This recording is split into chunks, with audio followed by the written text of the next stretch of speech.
This is pretty wild. The DC police have been selling guns to people, and some of those guns have been connected to crimes being committed by those people. Uh, this should mean that uh, the DC police should be held liable for these guns that they're selling. And anyways, why are cops selling guns to people? Uh, Cops shouldn't have any kind of authority to be selling guns to people. Dealer here in D.C. and how well it was operated. This is not your standard gun shop. As investigative reporter Ted Oberg and the News 4 I-team found, the area's largest police force ended up being in the firearms business itself. Ted? Yeah, Jim and Ann, it was a surprise to us as well. You know, when a D.C. resident wants a legal handgun, they usually go to a gun store in Virginia, Maryland, find it online. They pay for it and then ship it to a licensed dealer in D.C. That D.C. dealer is the only place that a federal background check is done, and that looks for past convictions or other disqualifications. And for a time, D.C. police was the only one in town doing them, something that's now raising newly uncovered concern. There are only 2 people in the entire district who can help you get a legal handgun in D.C., and Sean Poland is one of them. I wonder if that needs to be modified. Poland opened D.C. Security Associates in 2021, one of 2 federal firearms licensees in D.C. We believe in responsible ownership. At a time when D.C. had only one other gun dealer, the Metropolitan Police Department. According to everyone we talked to and federal records we've combed through, D.C. was then and is still now the only police department anywhere in America to sell guns to the public. The only one.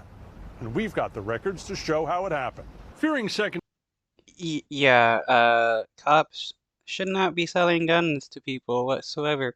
Definitely should be an actual licensed firearms dealer, and one that isn't a cop. Amendment scrutiny, D.C. Council passed a law in 2012 allowing the city to deal guns if no private business would do it. And that was the case in the spring of 2020 when Mayor Bowser ordered D.C. police to do it.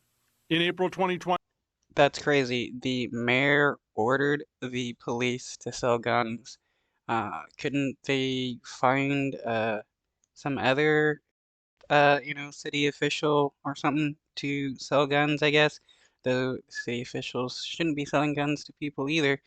Uh, they should have found, a licensed gun dealer that would be willing to sell guns to people in DC. D.C. police started operating as both the dealer and enforcer of gun laws in the district.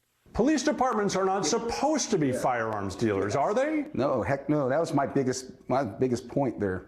If your firearms branch screws up, you're going to inspect and enforce your own firearms branch? Months later, Poland remembers, D.C. police couldn't wait to get out of the gun business. They asked us to open early by 4 weeks. Why?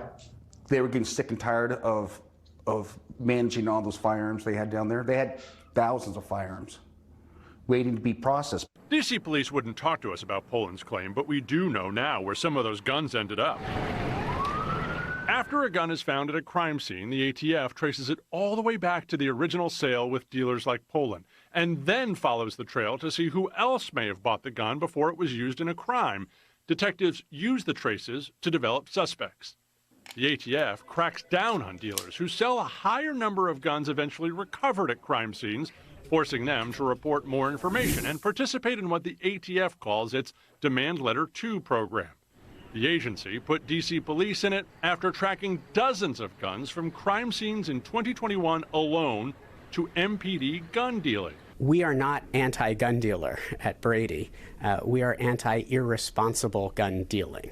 The group Brady United Against Gun Violence recently released hundreds of documents related to the program and found it's really rare to be put in it. But we found 14 dealers in the D.C. area, including Poland's and another who currently operate in D.C., and MPD was on the list too. It was a little bit surprising to see the D.C. Metropolitan Police Department receive a demand letter. But not to Poland. No, does not surprise one bit. Who says he warned police he didn't think their gun selling practices were tight enough. I walked in there and it was it was archaic. The processes, the systems they were using to manage that process was archaic. I had offered advice, had offered little suggestions. DC police wouldn't tell the I-team if it took his advice or answer any questions on camera. I wouldn't be surprised if some of these cops were selling guns to people that they knew were going to be committing crimes. I mean, it's not like cops care. A spokesperson only telling us MPD has never sold guns. MPD was required to operate as an FFL to uphold a constitutional right in the district. During that period, the department facilitated the legal transfer of 8,038 firearms. Gun dealers are gatekeepers. That's their mandate under the federal law. They have that responsibility and that obligation to make sure that every sale is a safe sale. But there's another concern the I-team found, what's called time to crime. The ATF explains, on average, a gun found at a crime scene is 10 years past its first sale. Shorter times, the agency tells us, deserve more scrutiny. And in DC Police's case, the time to crime was around 20 months, less than 2 years. Scharf says, even though DC Police no longer operate as an FFL, the department should want to know why their time to crime was so much shorter, and be able to tell DC families if their loved one was shot with a gun they helped bring into the district. MPD is ultimately responsible for the public safety of the residents of Washington, D.C. Everything that they do should have an eye towards protecting the public safety. Before DC... I mean, well, cops aren't technically required to protect the public. Even the Supreme Court has stated that they have no duty whatsoever to protect people, which is very problematic, in my opinion. I mean, the Supreme Court has stated that, a cop can watch somebody get murdered and not do anything, and they're not liable for it because they have no true duty to protect society. Cops truly are just there to siphon money from the poor. Mayor Muriel Bowser told DC Police to get into the gun business. She was criticizing Virginia lawmakers for not overseeing dealers in the Commonwealth strictly enough. We found the letter she sent Virginia legislative leaders in January of 2020, urging them to do more to keep guns legally sold in Virginia from being used in DC crimes.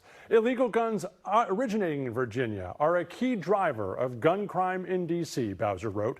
4 months later, she signed that mayor's order authorizing DC's police department to become an FFL themselves, and those ATF records show MPD helped sell guns eventually used in crime too. We reached out to the mayor's office but didn't get a response. A spokesperson for DC Police did tell us once it's... Yeah, no surprise she didn't want to respond to the question of or to the news asking about probably why is there so many gun violence connected to the DC police selling guns to people. Stop being an FFL. The department complied with federal law.